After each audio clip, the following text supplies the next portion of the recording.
When Nora Ryder woke up again, she was already screaming. Every inch of her body felt like it had caught on fire, and she wasn't in control of her trembling limbs. After one excruciating second too long, the attack ceased, and all that was left was a dull ache in all her muscles. When she finally managed to take a gasping breath for air and her eyes fluttered open, she begrudgingly remembered her current circumstances. She was strapped to an examination chair akin to one from her nightmares as a child, scared of the dentist. Not even in her cruelest and darkest dreams, her brain could have conjured up a scenario as messed up and painful as this one. Her body was still spasming with aftershocks, and she realized that this time they had woken her up by electrocuting her body. Half of her was disappointed that they were careful enough not to kill her. There were thick strips of black leather binding her ankles, thighs, torso, wrists, arms, and neck against the chair. Many different points of her body were sore or still bleeding because of the tests they were running on her. The small laboratory she was trapped in was unfamiliar and chilling. A square room filled with unknown machines and shelves carrying indescribable objects. Nothing she had ever seen in her life. The last piece of the puzzle was the two monsters keeping her company, watching over her, torturing her within an inch of her life. They told her their names at some point, and they looked as human as she did. But there was no other way to describe them than absolute monsters. "I told you," the male specimen in the corner of the room stared at a screen and addressed the woman standing tall beside Nora's head. "Nothing out of the ordinary reacted to the electricity. She's not an android of any kind we know. She seems to be entirely organic matter, boss. Frighteningly close to, our own species." The female counterpart looked down at Nora with a thoughtful frown on her face. She placed her hand on Nora's face with a gentleness that was so out of place, coming from the unrepentant monster that had put her through hell. "Such a shame," that woman said. "I would be glad if they made androids this pretty." Nora did her best to sharply turn her head away. Her hasty movement startled the woman momentarily, but in the end all Nora earned was that the woman slapped her and gripped her face much rougher this time. "What are you?" the woman barked at Nora, who grinned proudly at seeing her losing her composure. "I'm going to be the death of you," Nora replied. "I'll kill you, enjoy every minute of it, and take your corpse from Mars back to Earth to hang you on my bedroom wall." In the blink of an eye, the woman slapped Nora's face again. But then she pressed her hand tightly over Nora's mouth and nose, keeping her from breathing. Nora tried to act unbothered for as long as possible, but it was difficult to keep calm with every passing second she was incapable of breathing. "I'm going to figure out what kind of creature you are," the woman promised. "You're not human. You'll never convince me. Let's see if this inspires you to tell the truth. Do you have a backup source of oxygen? Is there a second set of lungs you're hiding from our scans? Tell me what you are. Tell me the truth." "I'll prepare another injection that might uncover anything well hidden in the body," the man spoke up again from somewhere in the corner. "It's going to burn like hell, but her reaction will count as important data on its own, right?" That was the last thing Nora heard before she lost consciousness once again. 4 hours ago. Back then, there was absolutely no space in their hearts and minds for fear, pain, or anything other than utmost joy. They made it. The mission was a success.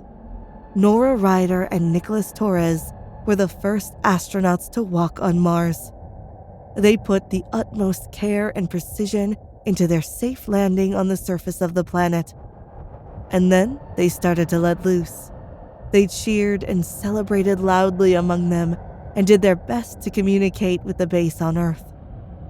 They scrambled toward the exit, got ready in a frenzy, and finally, they took their first steps on Mars. It was an overwhelming feeling, like dreams coming true and reality expanding beyond the limits of imagination. They completed the official procedures, and then they agreed to enjoy themselves a little. Nora and Nicholas were old friends, maybe not the best or closest of friends, but they trained together for years. And this accomplishment for humanity also felt like an intimate joke between friends. They temporarily turned off their comms with the home base, and they strolled around the surface of Mars like their specialized suits were a natural part of their bodies, keeping them safe, breathing and walking almost as easily as if they were on Earth. What other pair of colleagues in the history of the human race could boast of having laughed, danced, and frolicked around on the surface of Mars? How could they have expected things to get so out of hand, so dark and dangerous in the blink of an eye?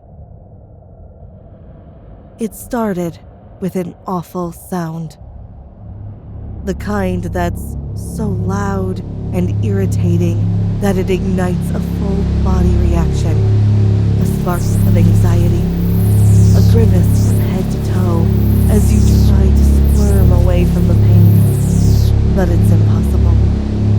The source of the problem is shoved right in your ear.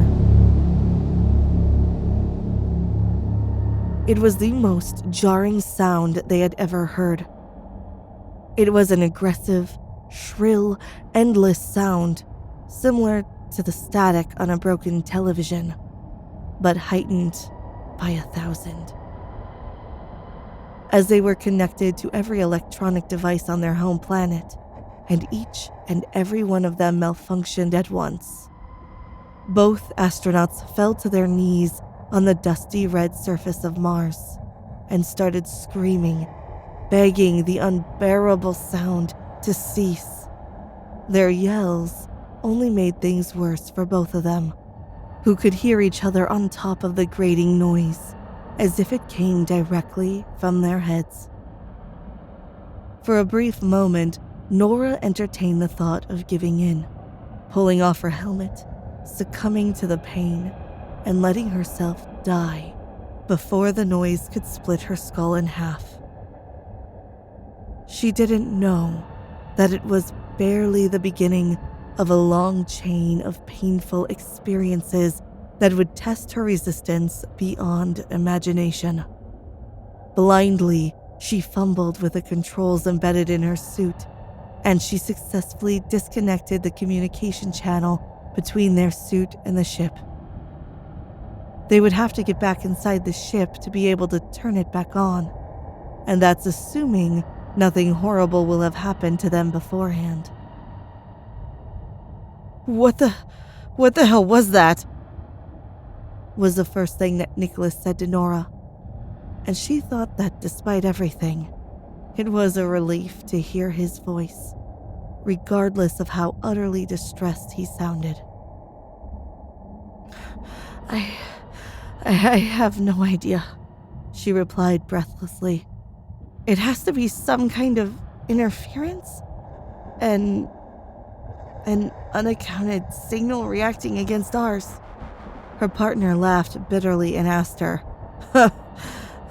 you think the little robots, the automatic explorers, just, started screaming? Nora shook her head and thought about it for a minute. Something must have malfunctioned. Something. Anything, she said. She stood up and did her best to dust off the knees of her suit. Let's get back to the ship and try to figure it out and fix it, Nora decided. It could have been just her being paranoid, or maybe her instincts kicking in. Perhaps disconnecting one of the communication channels heightened the audio reception of their surroundings, and she heard a strange noise. Footsteps approaching. Regardless of what exactly it was, and in spite of her own decision, Nora didn't move from her spot.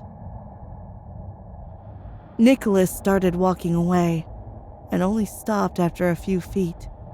When he realized she wasn't following him, he started calling out her name again and again, with increasing worry at seeing her paralyzed on the spot. Nora! But she couldn't pay attention to him at the moment.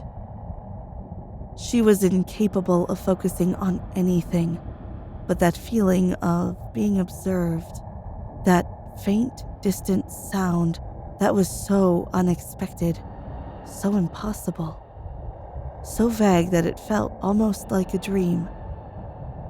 But as soon as Nicholas started walking back toward her to check on Nora, they heard it. A voice. A human voice. A person talking to them. A stranger on Mars' surface with them.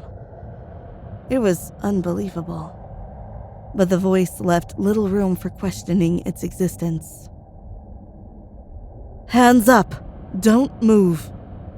It was the voice of a woman, and yet Nora's brain was just incapable of processing any possible explanation of how there could be another woman currently standing on the entire planet. She didn't listen to the instructions. She couldn't.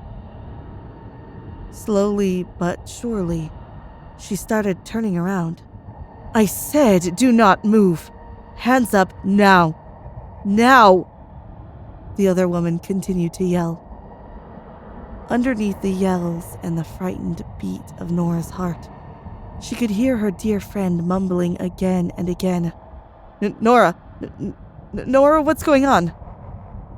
Nora, what's this? Nora, who are they? Nora.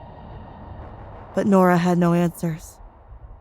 She was standing right there, shaking inside her suit, disconnected from the rest of humanity, and facing two other astronauts standing about 20 feet away from her and slowly approaching, holding a pair of guns that she had never seen and couldn't even begin to understand at first sight. Put your hands up! Don't make me shoot!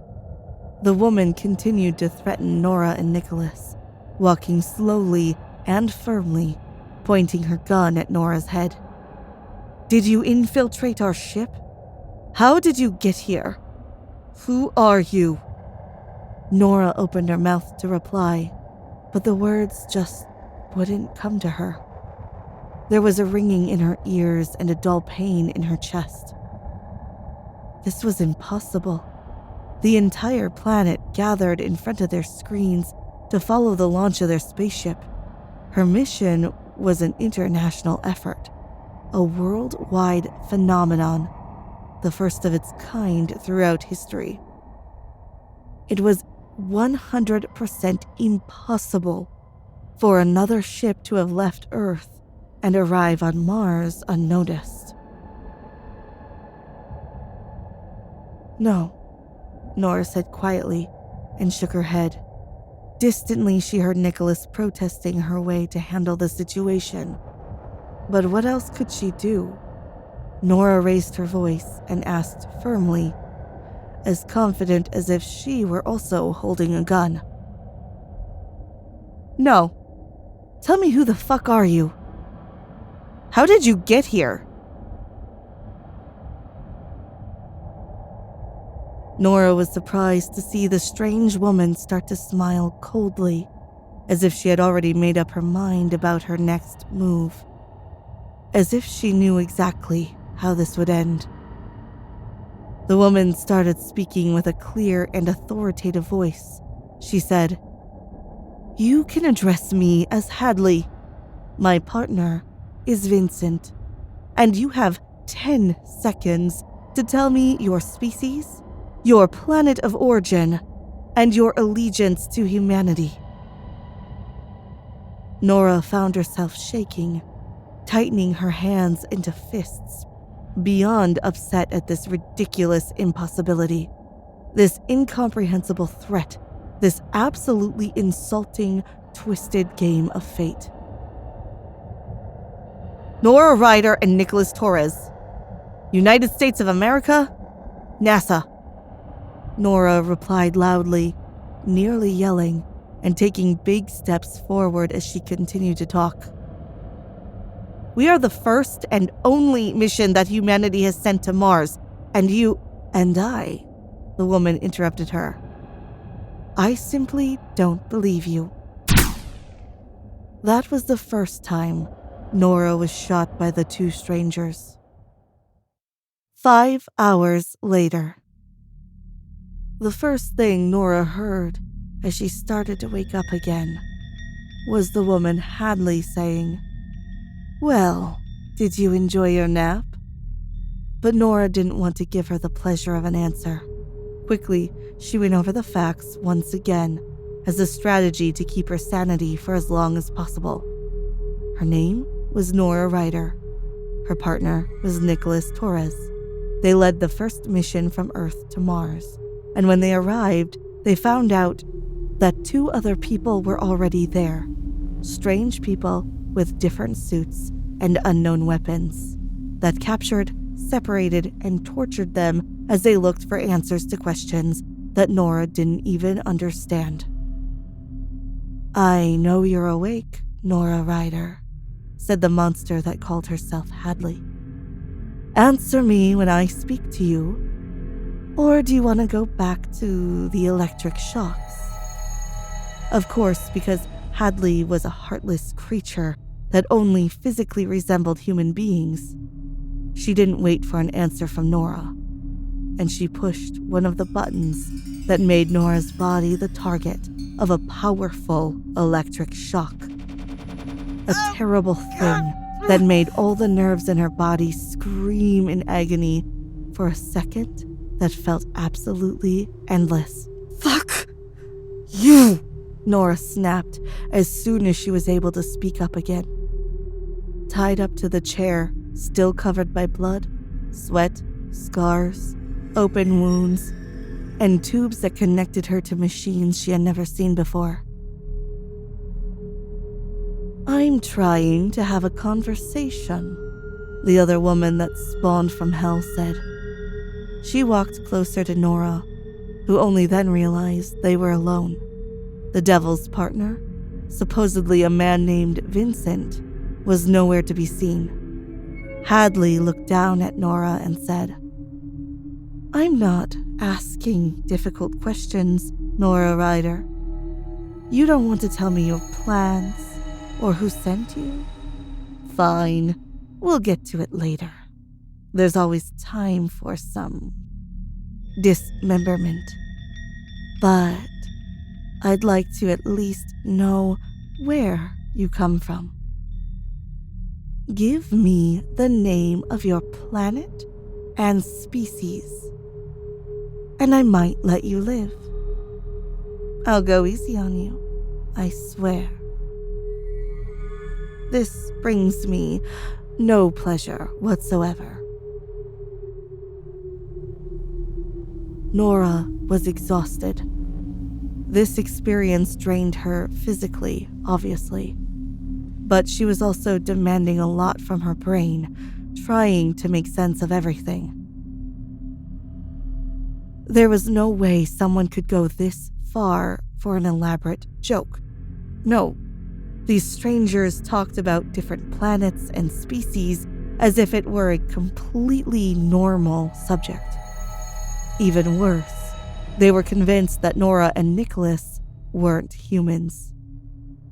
Even if Nora firmly believed it was the other way around. I told you, Nora said through gritted teeth. I told you. We come from Earth. We are humans. This is the first time humanity lands on Mars. You are the inconsistency. You are the mistake. You are the only thing that went wrong here. Silence, Hadley interrupted her harshly, but Nora was proud to see her words rattled her. Nora, however, was not so glad to see the other woman pick up an odd-looking knife. Something that Nora had no idea if it was closer to the instrument of a surgeon or a butcher. Not that any option was better for her. Hadley started talking again, calmer now, and explained her very next method of torture. This machine is very expensive, Nora Ryder. So you better make it worth it. It's like an old school microwave, you see. You put a sample of any kind of matter inside, and the machine can replicate the living conditions on the surface of any planet we know, just to see how it would react. If your body survives any of these conditions, then we'll know that's where you're from. Now, unfortunately, you don't fit inside the machine. I could chop off your fingers, but I'm not in the mood to make a mess yet.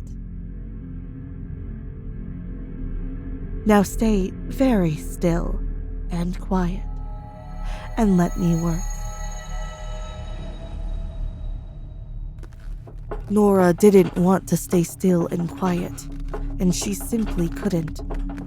She was determined to fight until the very last second. But there wasn't much she could do while completely restrained to that chair. The only thing she could do was scream bloody murder as soon as the knife pierced her skin for the first time. The first time Nora woke up on that laboratory chair, she realized the room was, at the very least, habitable for humans. This meant that they had taken off her suit and left her in her underwear. This meant that she was able to see the way they carved into her skin to take a closer look at her insides, her organs, the layers of her body.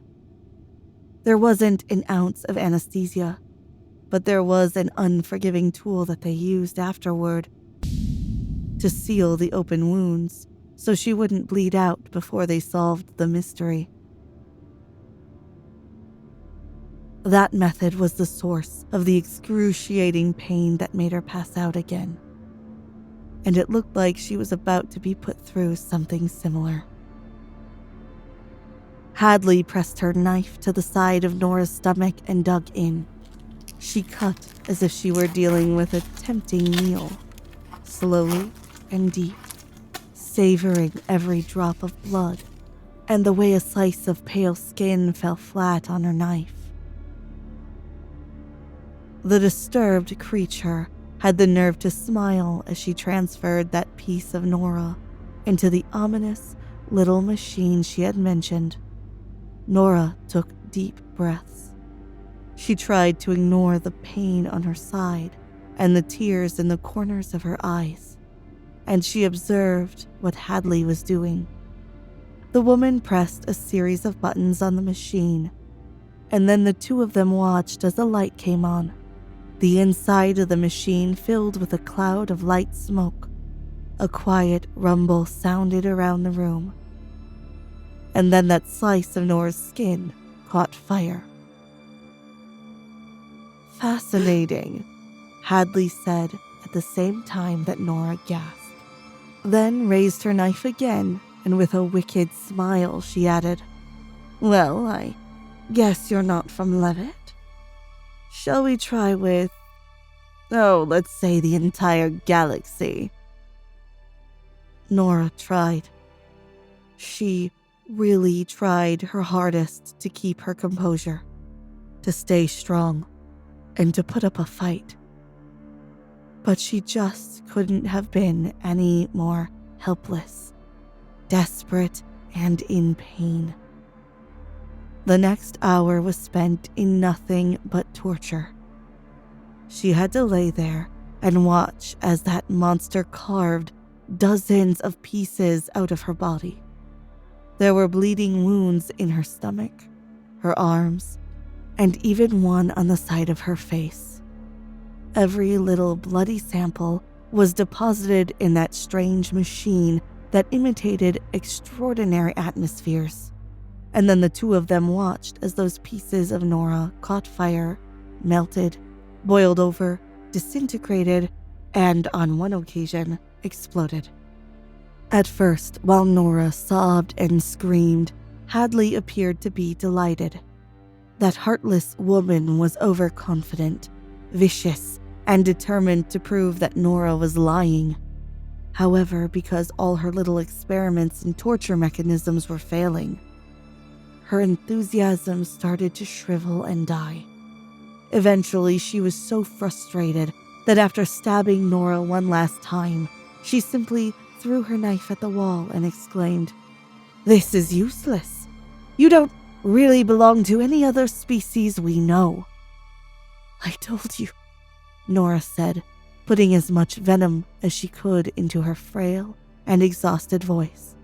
"I'm as human as you are, bitch." "Impossible," the other woman snapped at her. "I would know if they had sent another ship to Mars. It was only meant to be just us." Nora couldn't help but laugh bitterly at that and say, "Yeah, that's what we thought either." "Well, tough luck. I'm really sorry, okay? But it turns out neither of us is as special as we thought." Then, for a moment, neither of them said anything else. Hadley walked closer to Nora, and for the first time, she didn't have that insane and murderous spark in her eyes, as if she were yearning to tear Nora's body into pieces as fast as she could. She only looked curious. Both of them were regarding each other very carefully, as if trying to solve the mystery of each other's existence without violence this time. They really didn't look that different. At first sight, Nora could actually believe they were both humans. But she couldn't picture herself ever taking such extremely violent measures against another person like Hadley did. If it was true, and they were both humans, her instinct told her there was something else behind all of this. Why did you torture me?" Nora asked finally, pretty much hating how much she cared. "Why did you see us as such a terrible threat? What's wrong with you and your planet, Hadley? Why are you so scared?" Part of Nora expected another hit in the face, another cut of the knife, even a new electric shock. However, she was surprised to see Hadley's face instantly darkened, her eyes completely losing that maddening and mischievous spark in order to fill with nothing but cold and grief. Slowly, and maybe still enjoying some of the pain it caused Nora, she used a different tool to seal closed the cuts all over Nora's body. As she worked, she leaned in closer to Nora, and her voice was grave.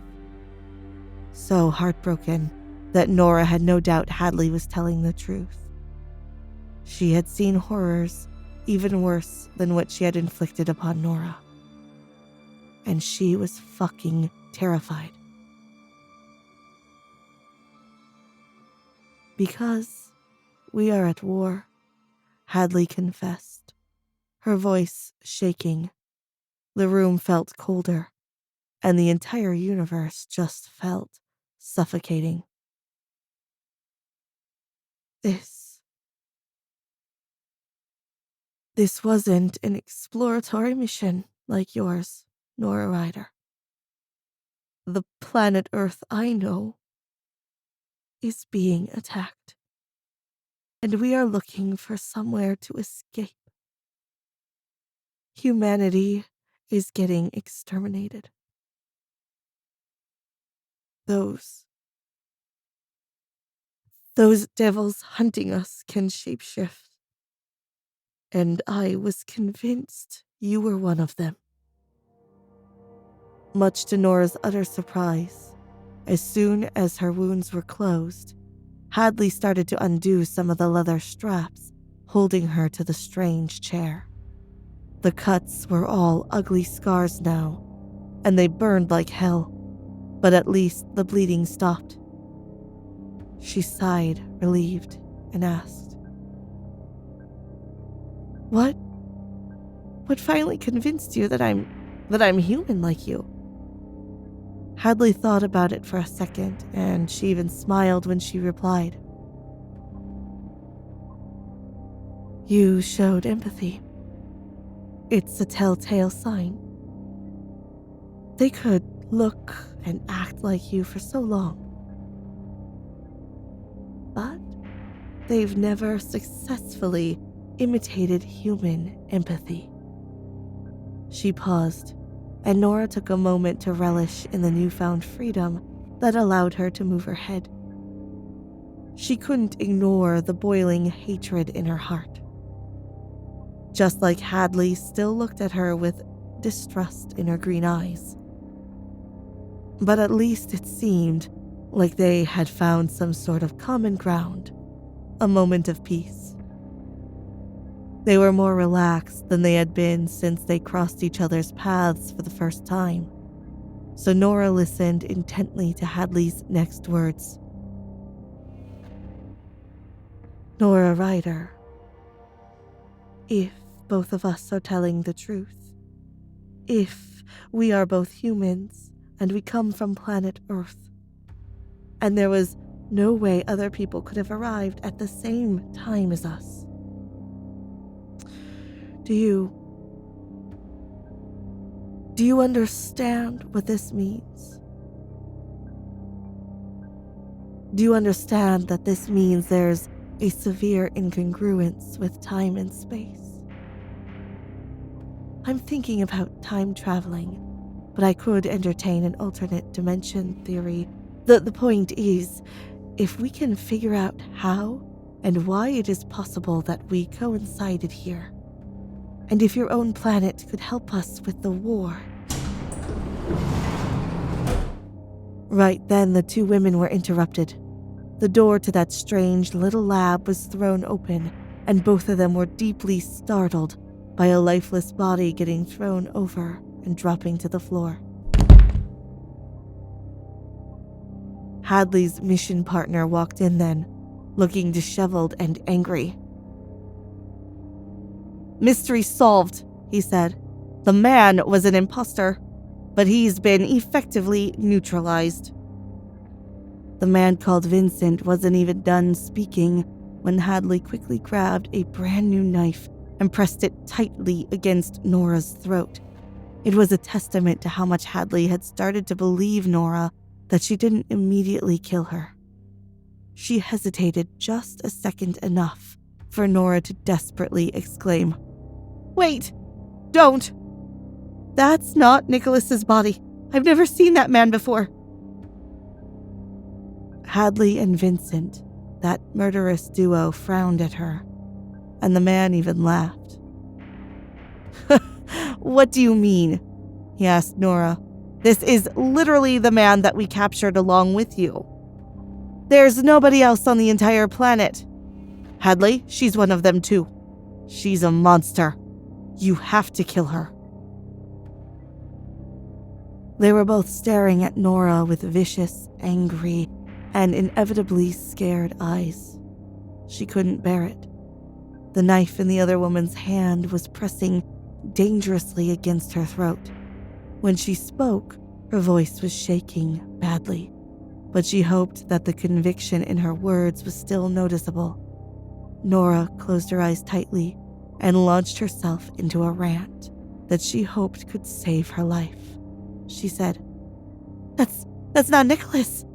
That's just not him. I know my friend, okay? I worked with him for years. I know he was shorter. I always teased him for being shorter than me. I know he was pale and got sunburnt with hilarious ease. I know that he wasn't blonde. His hair was almost pitch black, and we joked about him dyeing it in secret. He was a good student, obnoxiously patient with his work, socially awkward but generally liked by all. We were a team. I loved him like an old friend. He never did anything wrong. His only fault, his only flaw, it was his lack of... Suddenly, Nora couldn't stop talking. Her captors were staring at her curiously, and the pressure of Hadley's knife on her neck eased a little for her to gulp nervously. And then in a whisper, she said, His only flaw was his lack of human empathy. In the blink of an eye, Hadley and Vincent brought all their attention back to the lifeless body on the floor. Hadley stepped forward slowly. She tightened her grip on her knife, and she crouched down on the floor beside the body. Then she proceeded to slam the knife deep into the neck of that unrecognizable man. She started to move it downward, along the length of the body. She was relentless. The knife was unlike anything Nora had seen. And still, no human body would have been able to do that. The body split open for Hadley. The blood started to pour. But when she stopped at the stomach, everything started to change. Nora craned her neck to get a good view, and she almost regretted it. Right there on the floor, the body started to involuntarily change shape. It was at first like staring at a hologram. The skin changed color, got pale, then darker, then green and inhumane shades. The face shifted, the features changed. It was an older man, a woman, an infant. The limbs twisted and turned, got longer and shorter. It got out of control quite quickly, showing scales and then spines, and even the shell of something like a crab, disintegrating the clothes clinging to it. But finally, with a disturbing, gurgling noise, as if it were boiling over, the body started to turn into a shapeless mass. Something like wet clay. Something gross and gooey melting over the floor. For a moment, nobody could speak. The monster was dead. Really neutralized now, but the implications of what had just happened were immeasurable. Eventually, Vincent found it within himself to ask Hadley, "She doesn't do that?" And he nodded toward Nora. "She doesn't," Hadley replied, shaking her head and moving back toward Nora to completely free her from her bounds. "This means her planet is already infiltrated. They don't even know it. They can't help us." But when Hadley attempted to move away, Nora caught her by surprise. She reached out and grabbed the collar of the other woman's shirt.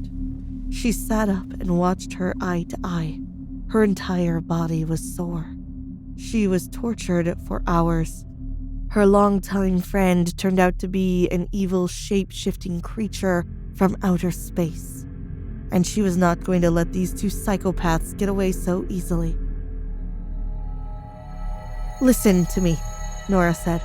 Maybe we can't help you, but you can help us. You have the weapons, the technology, and the knowledge to attack these creatures. You are going to go back with me to Earth, and you're going to help me find and eradicate the plague. Out of the corner of her eye, Nora saw Vincent take a step closer and say, "We could kill you right now." It was true. They could easily get away with it. But Hadley raised her hand and said, "We won't." She paused, and she didn't exactly smile at Nora, but she understood. If this impossible overlap between two radically different worlds is a result of a time paradox, then we can go and save humanity ourselves. We can end the plague before they even get a chance to start a war. And if it isn't? Vincent wondered. What if it's just an alternative reality? What if we can't ever go back home? Hadley considered that question deeply, and she pulled Nora's hands off her shirt. This time, when she spoke up again, there was a gleam of adventure shining in her eyes. "I think both of you are forgetting something very important," she said. "None of us can know for sure which version of planet Earth we'll be going back to. The only thing we can do is prepare our ship and get ready for a long journey."